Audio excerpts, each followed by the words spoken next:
जय गुरुदेव, जय गायत्री माता। मनुष्य में देवत्व का उदय।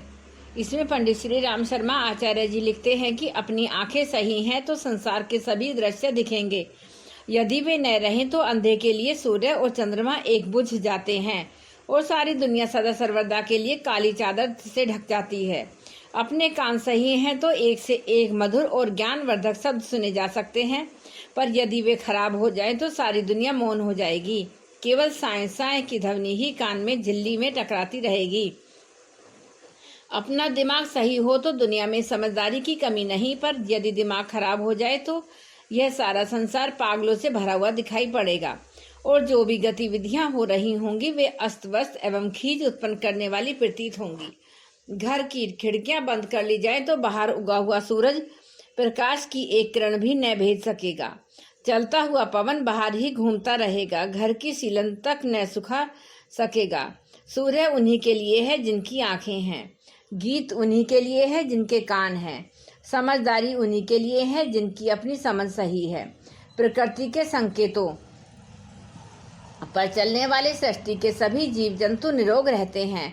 समय अनुसार जन्मते मरते तो हैं, पर बीमार नहीं पड़ते। संसार में एक ही मूर्ख जानवर है जो बीमारियों को न्योत न्योत कर बुलाता है, वह है मनुष्य। इंद्रिय असंयम में अति बरतने के कारण उसका पेट खराब हो जाता है और अपच से अनेकानेक बीमारियों का सिलसिला चल पड़ता है। ब्रह्मचर्य की मर्यादाओं का उल्लंघन करने पर खोखला हुआ दिमाग पग पग पर अशक्ति का मनोबल के अभाव का अनुभव करता है। इससे भिन्न प्रकृति के दूसरे लोग हैं जो संयम बरतते हैं और जीवन के हर क्षेत्र में सफल, सुखी एवं परिपुष्ट रहते हैं, पर सब कुछ अपने ही चयन निर्धारण पर है।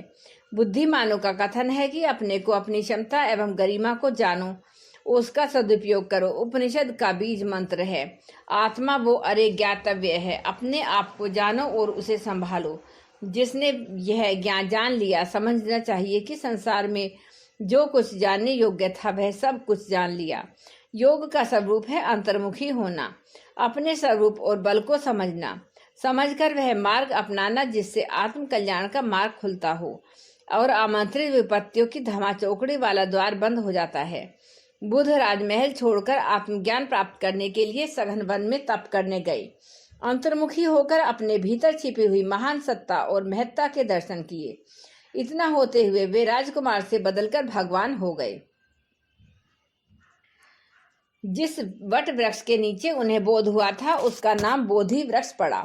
उसकी टहनियां काट काट कर संसार भर के बुद्ध भक्त ले गए और उन टहनियों द्वारा अपने अपने देशों में बोधि वृक्ष लगाए, जिनका सम्मान बुद्ध के प्रतिनिधि जैसा हुआ। अपना सही स्वरूप न समझने पाने के कारण ही लोग हे जीवन जीते हैं और निकृष्ट दुष्वृत्तियों में लिपटे हुए नरक भोगते रहते हैं। अपने को ईश्वर का युवराज समझने की मान्यता यदि जग पड़े तो वह निश्चित ही पिता के सौंपे हुए उत्तरदायित्व का निर्वाह करने से मनुष्य प्रमाद न करेगा। अपना व्यक्तित्व देवोपम गढ़ेगा और पशु पक्षियों की तरह पेट प्रजनन तक सीमित न रहकर विश्व उद्यान को समुन्नत एवं सुसंस्कृत बनाने में संलग्न होगा। जिसके भी कदम इस मार्ग पर उठे उसका निश्चित रूप से कायाकल्प हुआ। तुच्छ से महान, लघु से विभु और नर से नारायण बना। नर पशुओं की वासना, तृष्णा और अहमता की मदिरा पीकर उन्मुक्त जैसी स्थिति में उद्यत कर्म करते देखा जाता है। आत्मविस्मृति की स्थिति में उन्हें लज्जा, भय, संकोच भी नहीं होता और कुकर्मों में निरत रहने लगते हैं। ये स्थिति आत्मबोध के अभाव में ही बनती है। जैसे है स्तर का जन समाज इन दिनों ही है, उसी को देखते देखते उसी में घुल जाता है और वैसे ही आचरण करने लगता है। मनुष्य का यह सर्वोपरि सौभाग्य है कि वह अपने स्वरूप को समझे, सोहम की ध्वनि उच्चारे और अपने गौरव के अनुरूप जीवन का स्वरूप बदल डाले। कहना न होगा कि वह स्वरूप महामानवों, देवात्माओं, ऋषियों और मार्गदर्शकों जैसा ही हो सकता है। उसमें अपने गुण, कर्म, स्वभाव को अनुकरणीय, अभिनंदनीय बनने की ऐसी उमंग उठ रही होगी जो चरितार्थ हुए बिना चैन ही न लेने दे। भगवान ने मनुष्य को 6 इंच का पेट और 6 फुट के हाथ दिए हैं। औसत भारतीय स्तर का निर्वाह वह 2 घंटे नित्य के परिश्रम से भी कर सकता है।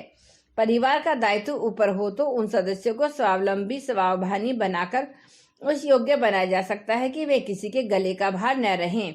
परिवार संस्था को सींचते पोसते हुए उसी खेत की शोभा भी बढ़ाते रह सकते हैं और घास से अपना निर्वाह भी करते रह सकते हैं। लालच, तृष्णा, ममता का उन्माद यदि लाद दिया जाए तो दुर्व्यसनी जीवन के लिए तो ये कमाया जाया कम पड़ेगा, किंतु औसत भारतीय शब्द यदि याद रहे तो बहुत सरलता पूर्वक कम समय में गुजारे की व्यवस्था चलती रहेगी। इसके बाद जो समय बचता है उस समय की महत्ता समस्याओं के समाधान में लगाया जाना चाहिए। पतन और पराभव में जूझने में एक वाणधारी योद्धा की तरह जुट जाना चाहिए। कोटि कोटि मानवों की विपिनता को दूर करने के लिए यदि अपने आप को बीज की तरह गला देने की उमंगें उठें तो उस महाकाल की पुकार को पूरा करने में छोटे से छोटी स्थिति का आदमी महती भूमिका संपन्न कर सकता है। लोकमानस का परिष्कार और संवृत्ति संवर्धन के दो कार्यों की कितनी शाखा प्रशाखाएं हैं, जिन्हें संपन्न करने के लिए अपनी क्षमता एवं स्थानीय परिस्थितियों के अनुरूप कार्यक्रम चुनने में किसी को कोई कठिनाई नहीं होनी चाहिए। अपना सुधार संसार की सबसे बड़ी सेवा है। जिसने अपने को जीता और अपने सारा संसार जीत लिया है। संसार का सुधार अपने सुधार से ही आरंभ होगा।